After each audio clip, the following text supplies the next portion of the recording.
말씀입니다. 다니엘서 1장 3절부터 7절까지 있는 말씀입니다.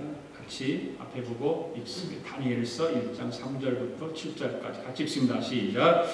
왕이 환관장 아스그나스에게 말하여 이스라엘 자손 중에서 왕족과 귀족 몇 사람 곧 흠이 없고 용모가 아름다우며 모든 지혜를 통찰하며 지식에 통달하며 학문에 익숙하여 왕궁에 설만한 소년을 데려오게 하였고 그들에게 갈대아 사람의 학문과 언어를 가르치게 하였고 또 왕이 지정하여 그들에게 왕의 음식과 그가 마시는 포도주에서 날마다 쓸 것을 주어 3년을 기르게 하였으니 그 위에 그들을 왕 앞에 서게 될 것이라.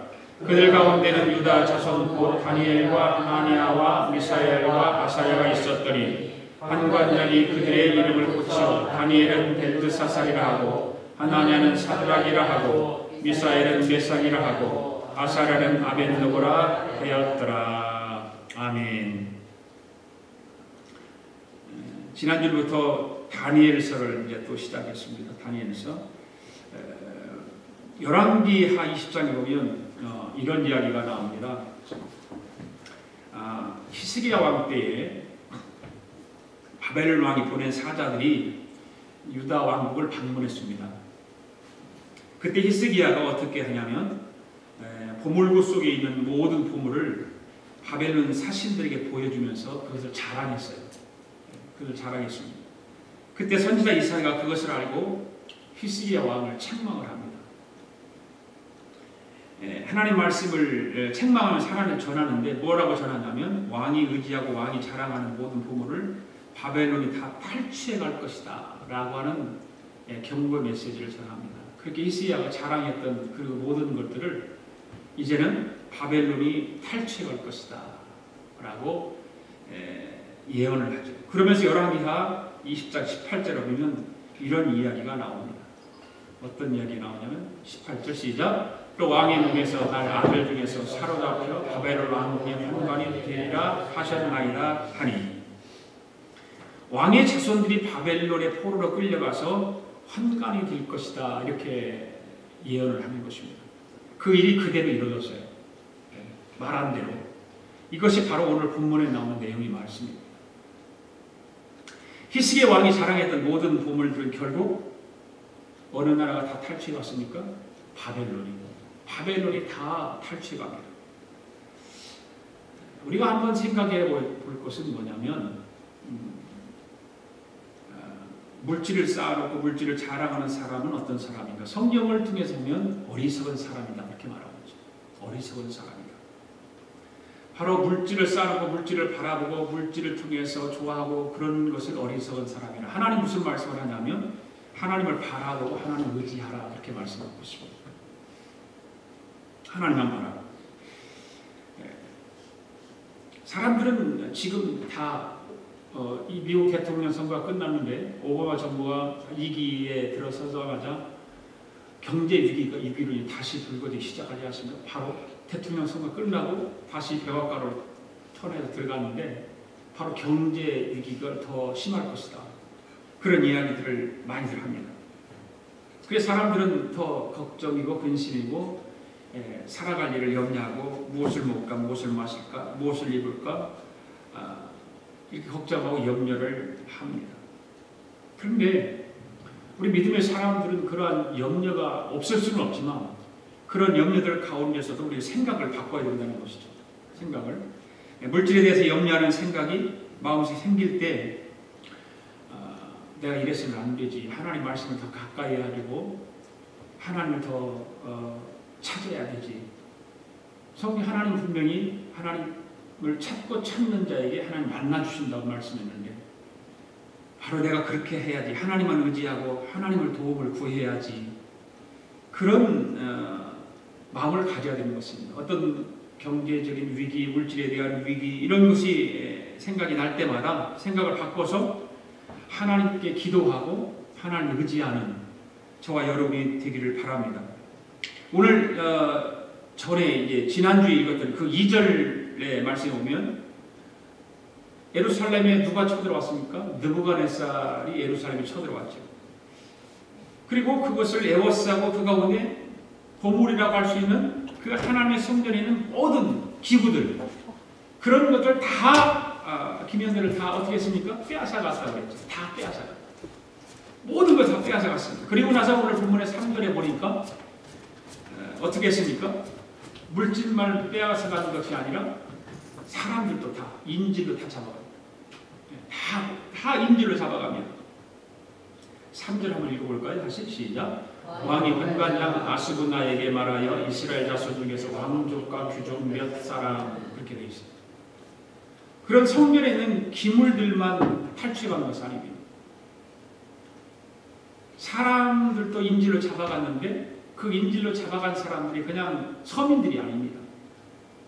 아주 훌륭한 사람들, 부자, 여기서 뭐라고 해요? 왕족, 귀족, 이런 사람들, 아주 특출한 사람들만 다 인질로 잡아갑니다. 이사야가 히스기야에게 이야기했던 왕의 자손들이 바벨론에 끌려가서 환관이 될 것이다라고 하는 그 예언의 말이 그대로 지금 이루어지고 있는 것이죠. 그대로 이루어지고 있는 것입니다. 여러분 오늘 본문을 보시면서, 자, 이 본문을 한번 보십시오. 3절, 4절, 5절, 그렇게 4절, 5절을 보면서 제가 여러분이 질문 한번 대답 한번 해보세요. 보면서 지금 왕이 환관장 아스부나에게 명령을 하지 않습니까? 이스라엘 자손 중에 몇 사람을 끌고 오라는 명령이 있습니다. 근데 그들의 혈통이 어떤 사람이었죠? 그들의 혈통이 오늘 여기 보니까 왕족과 귀족들. 그리고 외모는 어떤 사람이었습니까? 외모는 흠이 없고 용모가 아름답고, 그 다음 지력은 어떻습니까? 모든 지혜를 통찰하며 지식에 통달하며 학문에 익숙한 사람. 네. 그리고 나이는 어떤 정도? 소년. 그죠? 왕궁에서 살 만한 소년을 데리고 오라. 소년. 노인이 아니라 소년이에요. 네. 데려다가 쓸모없는 사람이 아니죠. 쓸모 있는 사람. 그 다음에 그들을 데리고 와서 무엇을 가르치도록 했어요? 뭘 가르쳐요? 갈대아 사람의 학문과 언어를 가르치겠다. 그리고 그들이 먹게 되는 메뉴는 뭡니까? 왕의 음식과 그가 마시는 포도주. 그리고 왕의 음식, 왕이 마시는 포도주를 함께 먹고 마셨어요. 훈련 기간은 몇 년에? 3년을 기르겠다. 그리고 그 훈련 목적이 뭡니까? 왕 앞에서 서게 하기 위해서. 그러니까 왕이 시중을 들게 하기 위해서 그 말입니다. 자, 다시 3절을 보십시오. 왕이 환관장 아스부나에게 말하여 이스라엘 자손 중에서 왕족과 귀족 몇 사람, 그렇게 말하고 있습니다. 왕이 환관장 아스부나에게 말하여 라고 그랬죠. 환관장은 어떤 사람일까요? 환관장은 늘 왕을 따라다니는 관리입니다. 아마 비서실장은 되겠죠. 지금 말하면 비서실장이죠. 왕의 외국을 나갈 때도 같이 따라다니는 사람, 옆에 붙어서 다니는 사람, 바로 비서실장이 그렇죠. 경호실장 아니면 비서실장이에요. 왕 옆에 바짝 붙어 다니는 사람. 그리고 오늘 본문을 통해서 환관장의 임무 중에는 어떤 임무를 가지고 있냐면 포로로 끌고 온 사람들을 교육시키는 일도 포함하고 있습니다. 포로로 끌고 온 사람들. 왕이 뭐라고 지금 합니까? 이스라엘 자손 중에서 왕족과 귀족 몇 사람을 끌고 오라고 합니다. 그렇게 함으로써 그들이 인질이 되는 것입니다. 피정복의 사람들이 반란을 일으키려고 할 때 그것을 막으려는 것이죠. 그들을 잘 가르쳐서. 그리고 왕족과 귀족의 씨를 말리겠다고 겁을 주는 거예요. 그를 붙들어다가 이제는 인질을 잡아라. 피정복을 약화시키고 피정복의 반란을 미연에 막고 자기 나라를 더욱더 부강시키기 위해서 정책의 일환으로 인질들을 많이 끌고 왔다는 것입니다. 그러니까 그들을 왕족들, 귀족들을 끌고 왔으니까 그 뭐 왕족과 귀족을 보면 아마 뭐 당연히 외모가 뭐 아주 잘났겠죠. 얼짱이고 목짱이고 그런 사람이었겠죠. 그들을 잘 가꿨기 때문에. 그럴 때 특별히 그들 가운데서도 왕족과 어떤 그 귀족들 가운데서도 외모가 흠이 없다는 거예요. 흠이 없는 사람. 아주 흠이 없는 사람. 아름다운 사람. 택했는데 그 가운데 누가 들어가 있습니까? 다니엘과 다니엘 세 친구가 들어가 있습니다. 네, 다니엘과 다니엘 세 친구가 거기에 들어가 있습니다. 그 다음에 지력은 어떤 거예요? 4절의 말씀 보면 지력에 대해서 말하고 있죠. 시작. 곧 흠이 없고 용모가 아름다우며 모든 지혜를 통찰하며 지식에 통달하며 학문에 익숙하여 왕궁에 설만한 소년을 데려오게 하였고 그에게 갈대아 사람의 학문과 언어를 가르치게 하였다. 그러니까 몸이 잘생기고 건강했을 뿐만 아니라 교육을 많이 받은 사람들, 그런 사람들을 불러서 학문을 연구하는 선생이 없게 만드는 거죠. 그리고 능숙한 젊은이를 그렇게 뽑은 것입니다. 그런 젊은이들을 특별히 교육을 잘 시켜가지고 그 왕국에서 일을 보게 하려는 생각이 들었던 것이죠. 그래서 아스구나스가 그들에게 갈대아 곧 바벨론 말과 글을 가르치게 됩니다. 자, 여기 4절 말씀에 보면 계속해서 모든 지혜를 통찰하며 지식에 통달하며 학문에 익숙하여 라고 했습니다. 모든 지혜를 통찰하고 지식에 통달하여 하며 이게 말해서 지식과 지혜는 어떤 것일까? 다르죠. 지식과 지혜는 다릅니다, 여러분. 지식과 지혜는 제가 좀 설명을 해보면 지식은 뭡니까? 후천적으로 배우면서 터득하는 것이 지식이죠. 그런데 지혜는 지혜와 지식을 차이점을 예를 들어 설명해 본다면 자, 오늘 목요 찬양 예배를 드리는 날입니다. 목요 찬양 예배에 나와야 한다는 것은 뭘까요? 나와야 한다고 생각하는 건 뭡니까? 지식이지요. 지식입니다. 아는 것이 바로 지식이라고 말해요. 그런데 목요 찬양 예배에 나와야 한다는 것은 압니다. 그런데 나오지 않는 사람은 지식은 있지만 뭐가 없습니까? 지혜가 없는 것이죠. 바로 그런 거예요. 오늘 나오신 여러분은 무엇이 있는 것입니까? 지식도 있고 지혜도 있는 사람. 지식도 있고 지혜도 있는 사람. 바로 지식과 지혜의 차이점이 바로 그것입니다. 아는 것은 지식입니다. 그런데 그것을 실제로 행하는 것은 지혜입니다. 그러면서 그 지력이 한 가지가 더 있는데 학문에 익숙하여 오늘 그 4절 말씀에 보면 그렇죠. 학문에 익숙하여 그렇게 말하고 있습니다. 그러니까 배우기를 좋아하는 사람들을 고른 거예요. 배우기를 좋아하는 사람. 배우기 싫어하는 사람은요 가르칠 필요가 없다고 생각해요. 가르쳐봐야 아무 소용 없거든요. 배우기 싫어하는 사람은 아무리 가르쳐도 그 자리예요. 그 자리. 그러니까 지금 바벨론에서 지금 사람들을 포로로 잡아오는 사람들 가운데서 학문에 익숙하여라고 하는 말을 보면 배우기를 좋아하는 사람, 선천적으로 공부하기 좋아하는 사람, 그런 사람들을 골랐다는 말입니다. 그런 사람들을 골라서. 왜 그러냐면 배우기를 즐겨하지 않고 공부하기 싫어하는 사람은 가르쳐봤자 소용이 없기 때문에 배우기를 좋아하는 사람만 골라 인재로 잡아온 것이고 그 다음에 뭐라고 그랬어요? 왕궁에 설만한 소년을 데려오게 했다. 그렇게 말하고 있습니다. 나이 들어서 다 늙어 빠지고 쪼그랑 방태기가 된 그런 사람들은 소용없다고 말이죠. 젊고 아주 패기가 있고 이제 그들을 가르치고 훈련하면 잘 나라에 사용하고 써먹을 수 있는 사람들. 그 당시에 중근동에서는 대략 나이가 14세나 15세 정도 되었을 때 그 왕궁에서 교육을 시키기 시작했다고 그렇게 이야기를 합니다. 그러니까 아마도 다니엘과 다니엘의 세 친구들도 아마 14, 5, 6세 정도 되었다라고 그렇게 생각을 합니다. 그 다음에 뭐라고 말하죠? 갈대아 사람의 학문과 언어를 가르치겠다.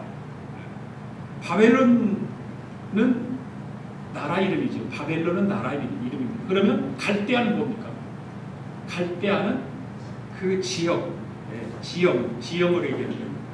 그래서 뭐 인종이 다문화적인 인종이 있다 그러면 인종적으로 어떤 그 도시가 있어서 그 도시 이름을 얘기하는 거죠. 예를 들어 중국을 얘기한다면 뭐라고 얘기하고 있습니까? 중국은 중화민국 하면 나라 국명이죠, 국명. 그런데 중화민국 안에 뭐 한족도 있고 원족도 있고 원족 타이족들이 있잖아요. 바로 그런 것들이죠. 그런 것들이 바로 갈대아라고 하는 그 바벨론 나라의 갈대아 지방의 학문을 가르쳤다고 말해요. 예를 들어 그래서 그 당시 바벨론 학문은 아주 유명하고 모든 사람들이 인정을 하고 알아주는 그런 학문들. 그래서 바벨론 학문이 좀 까다롭고 힘들었다고 그렇게 이야기를 합니다. 그래서 바벨론 임금의 도서관이 발굴되었을 때에 엄청나게 많은 자료가 거기서 쏟아 나왔답니다. 종교, 문학, 점성술, 농사짓는 법, 상거래 등 수많은 자료들이 그곳에서 발굴되었다고 합니다. 그런 학문들을 배우게 했다 그 말이에요. 어떤 사람들을 그 젊은 소년들을 데려다 그런 학문을 가르치게 만드는 것입니다. 그리고 또 갈대아 언어를 가르치겠습니다. 갈대아 언어는 학술적으로 아카드라고 한다고 합니다. 아카드. 이 아카드라고 하는 문자는 굉장히 복잡하다고 해요.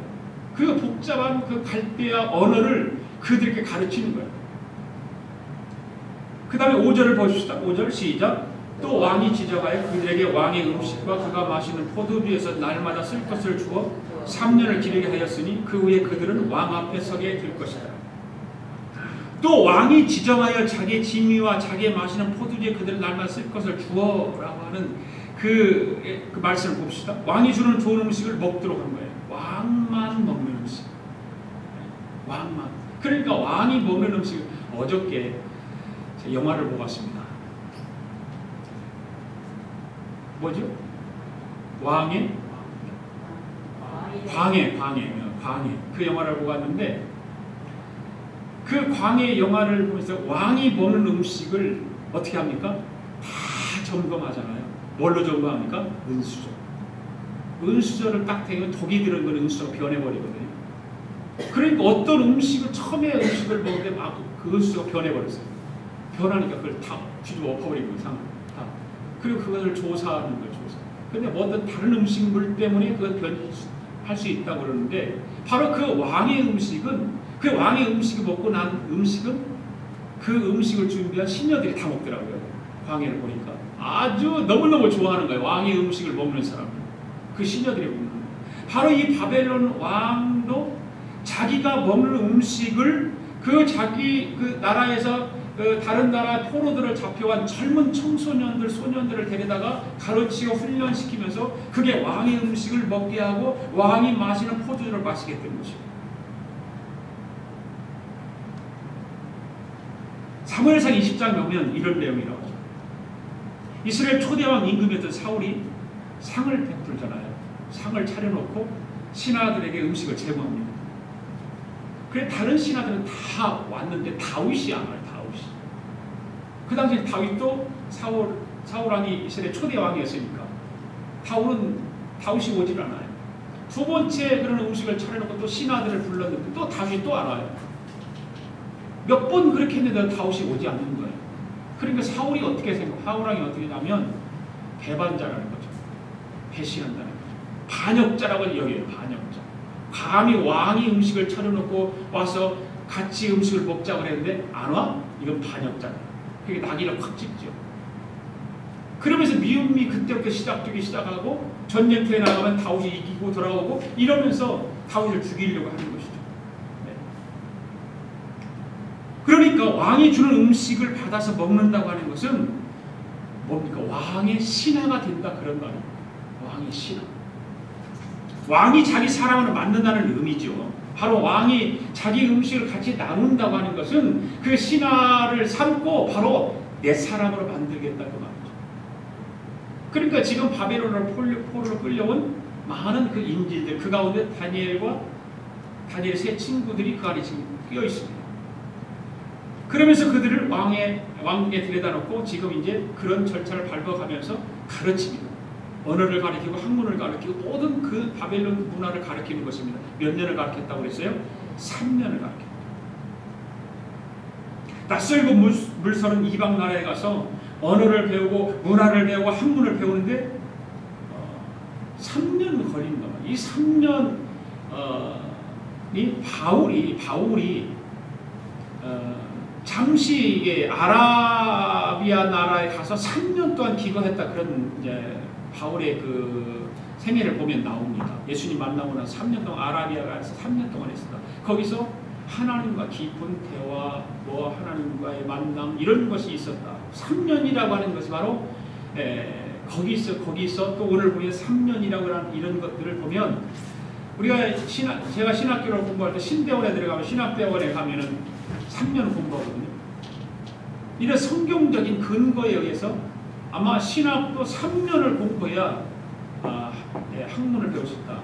학부에서는 일반과 학문도 배우고 논문도 쓰는 방법 배우고 영어도 배우고 뭐 다른 학문도 조금씩 배우죠. 그런데 신대원들과 3년을 공부할 때는 집중적으로 하나님에 대해서 배우죠. 집중적으로. 아주 다른 거 하나도 안 배워요. 신대원에서. 바로 그런 것 같아요. 이 3년이라는 세월이 요구되는 것 같아요. 3년 동안 열심히 배워요. 그렇게 한 목적이 뭡니까? 맨 마지막에 오니까 그들은 나중에 왕 앞에 서게 될 것이다. 왕 앞에 세우기 위해서 그렇게 가르치는 것입니다. 바로 왕을 받들어서 섬기는 신하가 되게 하는 목적이 바로 그런 것입니다. 지금 다니엘과 세 친구는 젊은 나이에 이방 나라에 가게 됩니다. 낯설고 물설고 문화도 다르고 언어도 다르고 종교도 다른 곳에 끌려갔습니다. 포로로 끌려갔습니다. 지금 상황은 그들이 어려운 상황입니다. 좋은 상황이 아닙니다. 포로로 끌려가 있으니까. 황궁에서 지금 왕과 함께 음식을 나누고 포도주도 마시고 그곳에서 배우고 그곳에서 살아가지만 자유가 없습니다. 자유가. 그런데 다니엘과 세 친구는 그 지금 바벨론의 그 환관장에 의해서 지금 되어지는 모든 그런 절차 이런 것들에 확인을 하지만 거기에 마음을 빼앗기지 않습니다. 자기들의 신앙의 빛을 깨뜨리지 않고 어려운 가운데서도 자기들이 가지고 있는 그 찬란한 그 신앙 믿음을 지금 자기들이 간직하고 있는 거예요.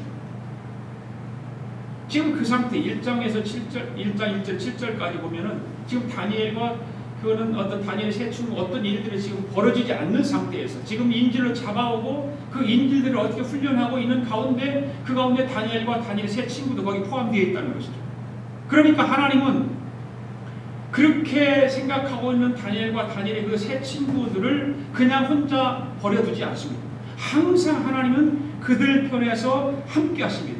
저들의 빛이 어둠 속에서 더욱 찬란하게 빛나게 하기 위해서 하나님은 같이 동행하시는 거예요. 그래서 다니엘과 세 친구들의 그런 극심한 그 곤경 속에서도 오히려 귀하게 쓰임받게 되는 것입니다. 귀하게 쓰임받아요. 이제 이 7절 이후부터 오면 그런 일들이 이제 펼쳐지는 것입니다. 오늘 우리도 아마 생각해 보일 것은 뭐냐면 이 어둠 속에 살아가는 우리들 아닙니까?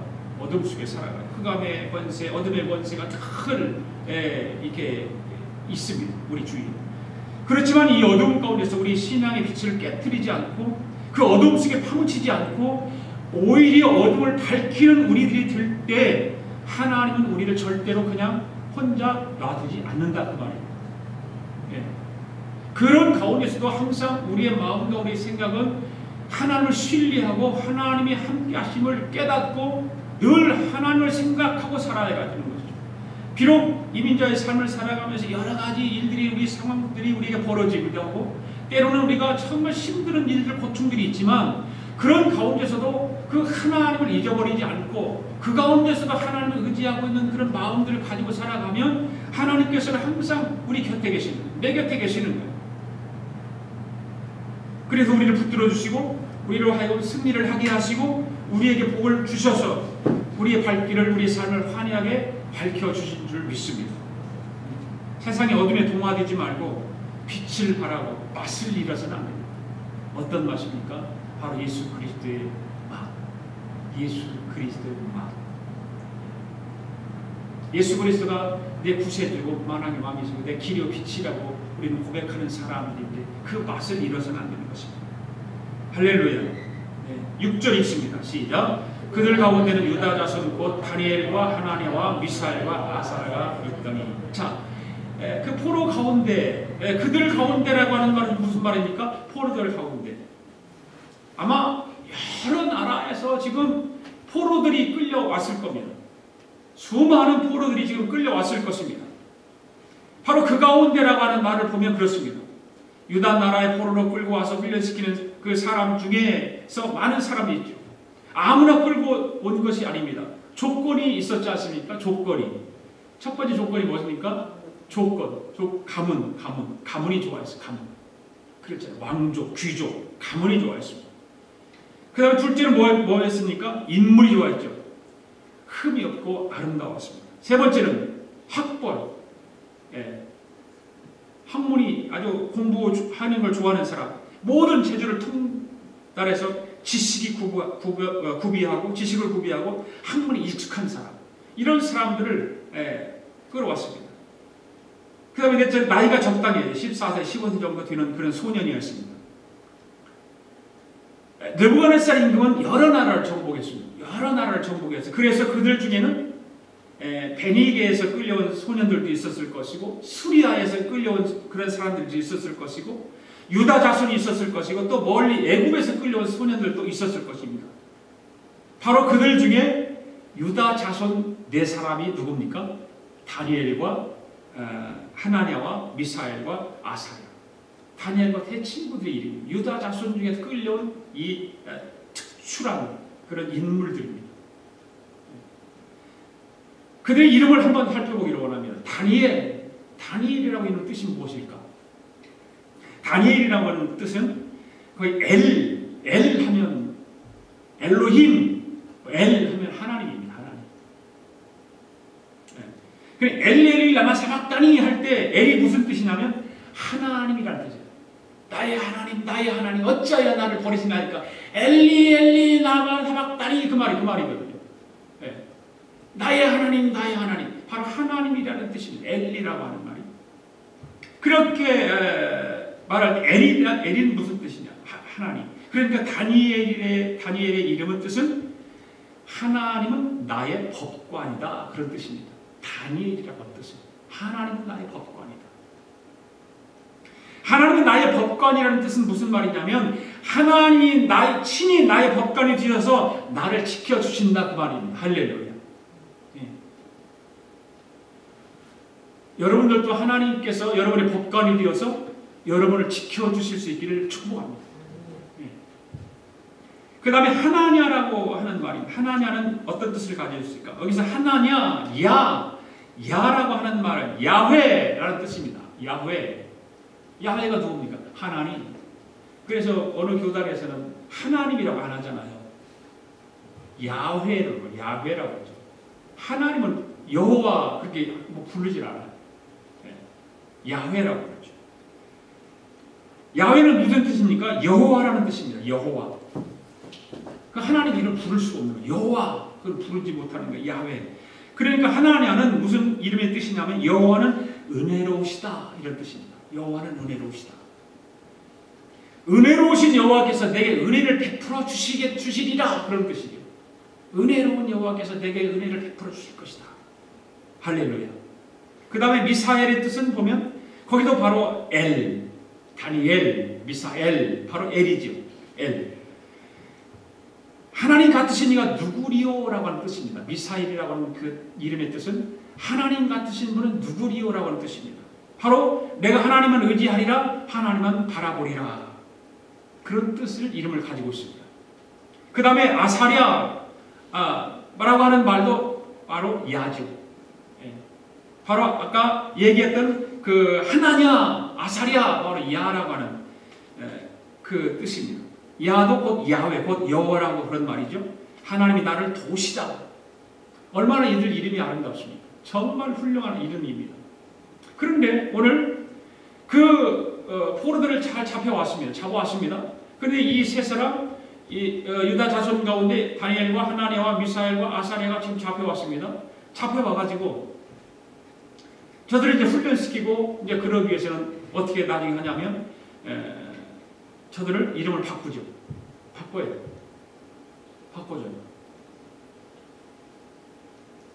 자, 오늘 여러분들에게 정말 다니엘과 같이 하나님이 저와 여러분의 법관이 되어서 우리를 보호해주고 지켜주는 복의 삶이 되기를 바랍니다. 하나님이 저와 여러분의 법관이 되어서, 그리고 하나냐라고 하는 이름과 같이 은혜로우신 하나님께서 오늘도 저와 여러분에게 더욱더 큰 은혜를 베풀어 주시기를 축복합니다. 그리고 미사엘도 마찬가지죠. 하나님 같으신 누구리요? 하나님만 바라보시면서 하나님을 의지하고 선한 목자 되신 하나님께서 인도하시는 대로 따라가는 복된 발걸음들 되기를 원합니다. 그리고 아사랴라고 하는 이름과 같이 여호와께서 우리를 도우실 것이다. 여호와께서 우리를 도우실 것이다. 하나님께서 우리 모든 일에 도움을 주셔서 승리하는 복된 그런 축복이 여러분들이 있기를 원합니다. 지금 느부갓네살 임금이 포로로 끌고 와서 자기 사람을 만들기 위해서 훈련을 시키는데 그 단계별로 훈련을 시키잖아요. 시키는데 소년들을 격리시켜요. 예. 그리고 동무들에게 뿐만 아니라 부모에게, 형제들에게, 친구에게 아무에게도 연락을 못하게 격리시켜버립니다. 포로니까 뭐 그렇게밖에 할 수 없죠. 그리고 완전히 교육을 시키는데 세뇌교육을 시킵니다. 공산주의 세뇌교육을 저리 가랍니다. 아주 세뇌교육을 철저히 시킵니다. 갈대아 사람의 학문과 언어를 가르치고 그 이름조차 완전히 바꿔버리는. 우리나라가 일제 36년 동안 서러움 속에 살아갈 때 이름 다 바꿨잖아요. 언어도 바꾸고. 바로 그거예요. 아마 일본 사람이 성경에서 따다 그런 건지도 몰라. 우리나라를 완전히 자기 나라를 만들려고 언어도 바꾸고 이름까지 다 바꾸는 거예요. 그러니까 그 당시에 36년 동안 일본 사람 밑에 살았으니까 그 당시 살았던 사람들은 얼마나 일본말 잘하겠어요. 이름도 일본 이름 다 가지고 있더라고. 얘기 들어보면. 그러니까 이렇게 세뇌교육을 시킨다고 하는 것은 뭡니까? 옛날을 기억하지 못하게 하는 거예요. 내 과거를 기억하지 못하고 내 조국을 기억하지 못하게 하고 내 부모 형제 내가 즐겼던 과거를 기억하지 못하게 하기 위해서 세뇌교육을 시키는 거 아닙니까? 지금 바벨론에 끌려온 이 모든 포로들이 그런 훈련을 받고 있는 거예요. 완전히 자기 사람으로 만들기 위해서 이런 세뇌교육을 철저하게 시키고 있는 것입니다.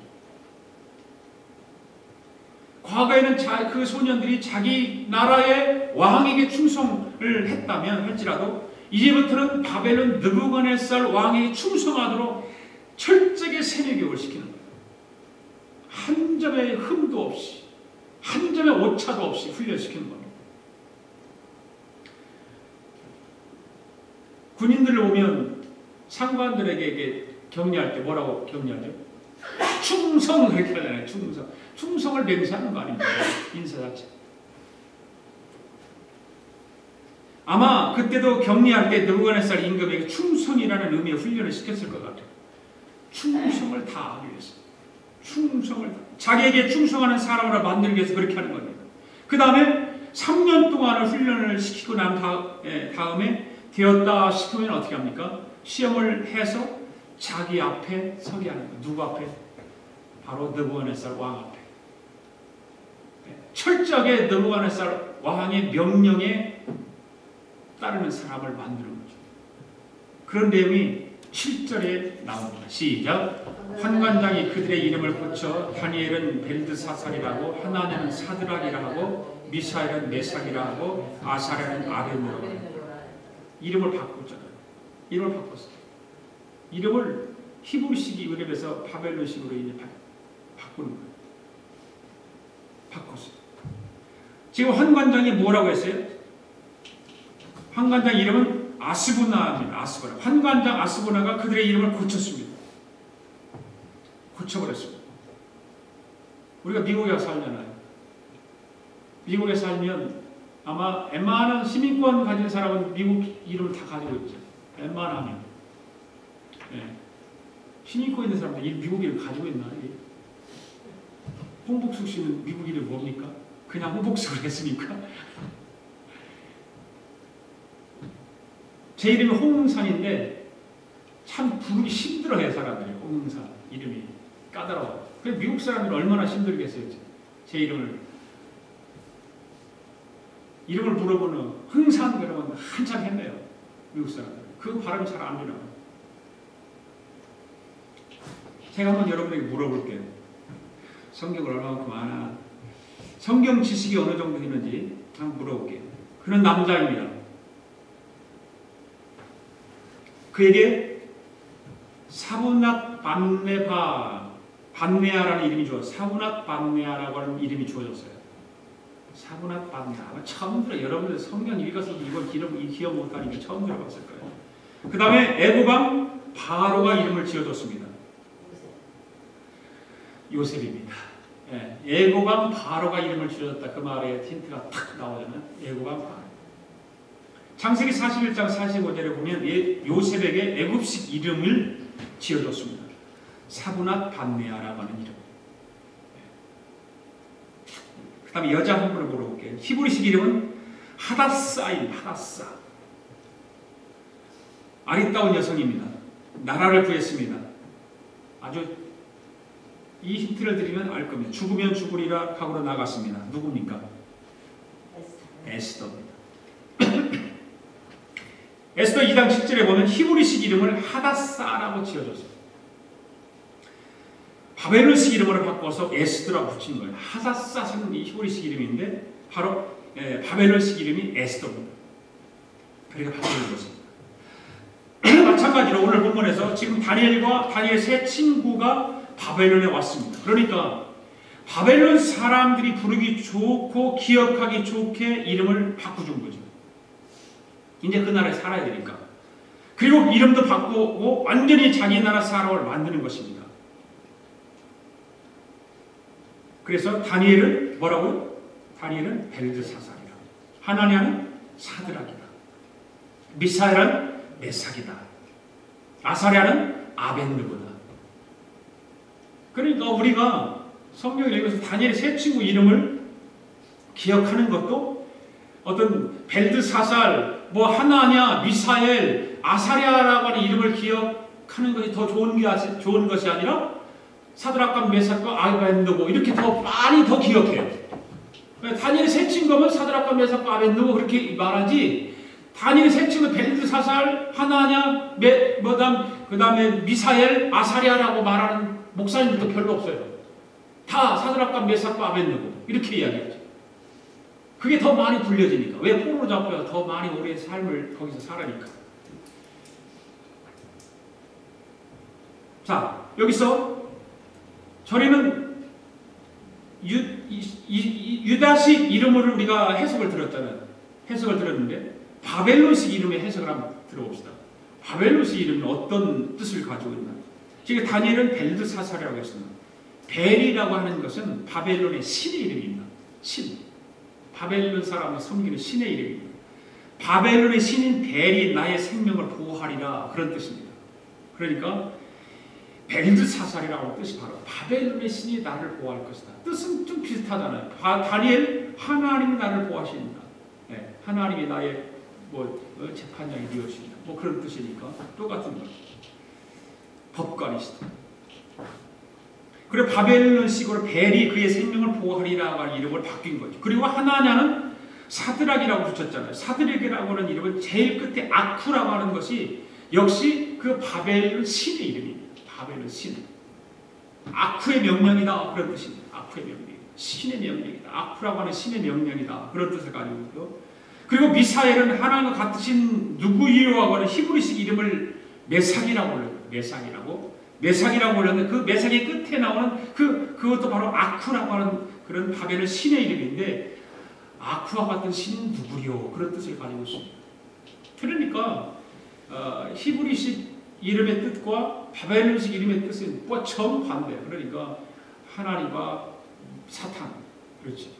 그런 뜻이 그 차이가 있죠. 그 다음에 여호와는 나를 도우시다라고 하는 아사랴라고 하는 그 아벤느고를 바꿨잖아요. 그 느고라고 하는 것도 바벨론 신의 이름입니다. 바로 느고의 종이다. 그런 뜻을 가지고 있어요. 느고의 종이다. 그러니까 바벨론 사람들이 섬기는 그는 신의 미신의 종들. 그러니까 다니엘과 세 친구는 뭐라고 생각을 합니까? 이들의 다니엘과 세 친구는 지금 포로로 잡혀와서 그들의 왕궁에서 왕의 음식을 먹고 왕의 포도주를 마시고 그 갈대아 지방 나라의 말 언어를 배우고 거기 학문을 배우고 이름까지 바뀌어서 지금 하고 그런 과정을 겪고 있는 건데 다니엘과 다니엘의 세 친구는 어떤 생각을 가지고 있었을까요? 그렇게 하면서도 너희들이 아무리 그렇게 해봐야 내가 여호와 하나님을 향한 데 우리의 신앙을 버릴 것 같으냐? 나는 절대 그렇지 않는다. 여호와 하나님에 대한 나의 충성을 변하게 할 것 같으냐? 라고 하는 마음이 그들 마음 가운데 있었다는 거죠. 왜? 그 다음의 내용들을 보면 충분히 이 말이 돼요. 바로 신앙의 절개를 지키는 다니엘과 다니엘의 세 친구들의 모습을 발견할 수 있죠. 6절을 다시 한번 읽어봅시다. 시작. 그들 가운데는 유다 자손 곧 다니엘과 하나니와 미사엘과 아사랴가 있었더니, 여기 사람의 이름이 나왔습니다. 실제로 유다 자손 가운데 끌려온 사람이 이 사람뿐이었겠습니까? 더 많이 있었겠죠. 이 다니엘과 세 친구들뿐만 아니라 많은 사람들이 더 왔을 것입니다. 그런데 왜 다른 사람의 이름은 기록되지 않고 이 네 사람의 이름이 대표적으로 기록되었을까? 왜 그랬을까요? 이후에 성경을 읽어보면 아마 다른 사람들은 왕의 진미를 다 먹었을 거예요.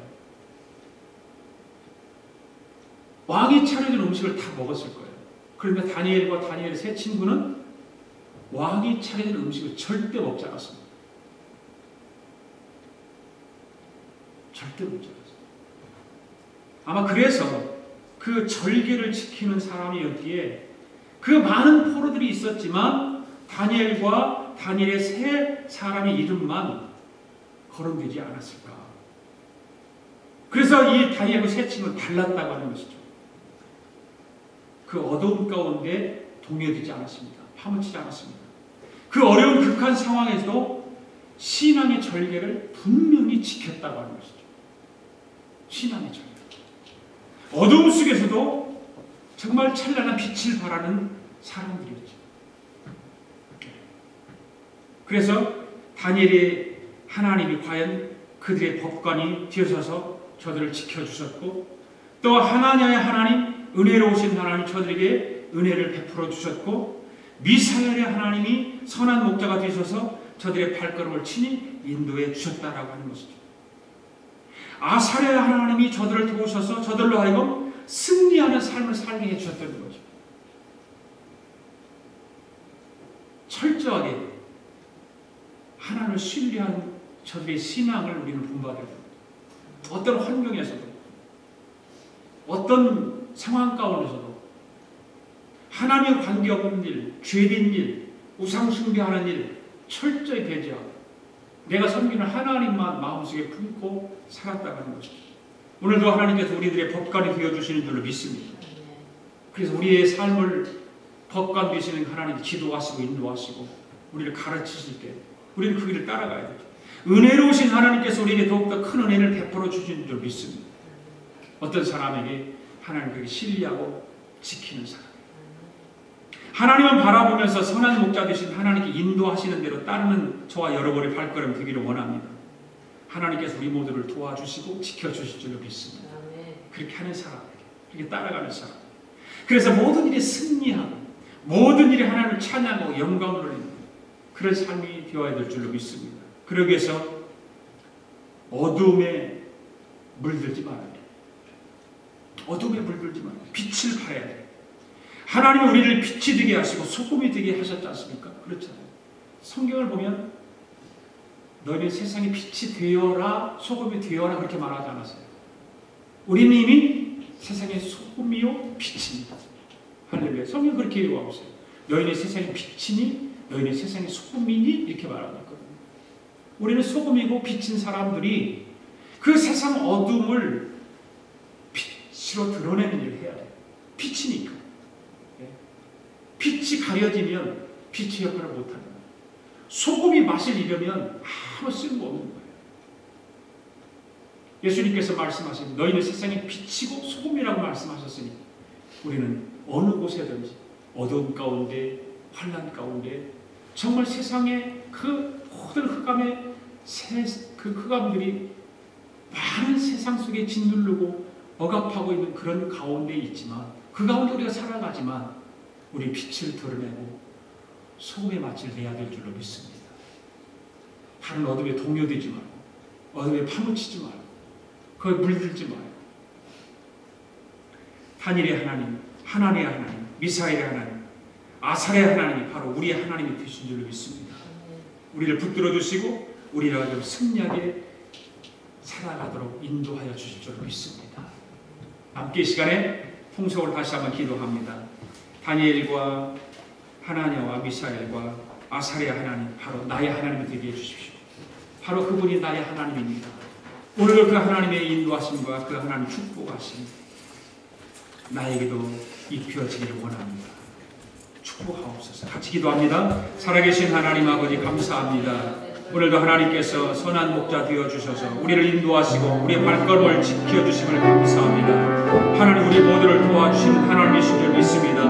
우리의 승리자가 되어주시는 줄 믿습니다. 하나님 우리는 이미 세상의 빛이요 소금이라고 주님 말씀했습니다. 빛을 잊지 않게 하옵소서. 소금의 맛을 잊지 않게 하여 주시옵소서. 빛의 사명을 감당하고 소금의 사명을 잘 감당하는 저희들 되게 하여 주시옵소서. 다니엘과 미사엘과 하나냐와 아사랴는 하나님의 어려운 환경 가운데서도 하나님을 신뢰하고 하나님을 붙들고 하나님이 원하는 그 길을 따라갔음을 기억합니다. 하나님 아버지 그런 믿음을 갖게 하여 주시옵소서. 비록 아버지 갈대아의 언어를 배우고 그 아버지 그곳에서 학문을 배우고 그곳에서 기도하는 대로 따라한다 할지라도 절대로 하나님 그 마음속에는 하나님과 변하지 않고 하나님을 신뢰하는 믿음이 있었습니다. 아버지 하나님 그 밤에 어둠에 물들지 않았습니다. 어둠에 파묻히지 않았습니다. 빛을 발했습니다. 소금을 맛을 냈습니다. 하나님 아버지 우리도 그렇게 살아가기를 원하고 우리도 그런 은혜와 그런 은총을 입기를 원합니다. 그런 믿음으로 굳게 서기를 원합니다. 성령 하나님께서 강하게 붙잡아 주셔서 이 어두운 세상 속에서 우리를 세워주시고 우리가 빛이 되게 하시고 소금이 되게 해주시기를 간절히 원합니다. 우리 이미 소금이 빛이 있는 불구하고 소금의 맛을 내지 못하고 빛을 발하지 못하는 삶을 살아갈 때 얼마나 많이 있는지 모릅니다. 하나님의 그럴 때마다 우리를 아버지 채찍질 하여 주시고 깨닫게 해주셔서 소금이 소금 되게 하시고 빛이 빛이 되게 하는 그런 우리의 삶이 되게 하여 주시옵소서. 다니엘과 하나냐와 미사엘과 아버지 하나님 아사랴와 같은 그런 신앙인으로 묵뚝성으로 축복하여 주시옵소서. 하나님 감사합니다. 우리가 이 다니엘을 공부하면서 이제 다니엘이 어떻게 하나님의 영광을 드러내고 믿음을 지켜나가고 하나님의 사랑을 증거하는가를 이제 배우게 될 텐데 하나님 아버지 우리를 받은 이 말씀을 꼭 붙들고 이 아버지의 세계 속에 이 역사가 어떻게 되어져가고 이 역사의 상당히 하나님의 역사가 어떻게 이루어져가는가 3차 일이 이루어질 일들이 어떤 것들이 있는가 아버지 하나님 다시 한번 말씀을 드려서 깨닫게 하여 주시고 은혜를 베풀어 주시옵소서.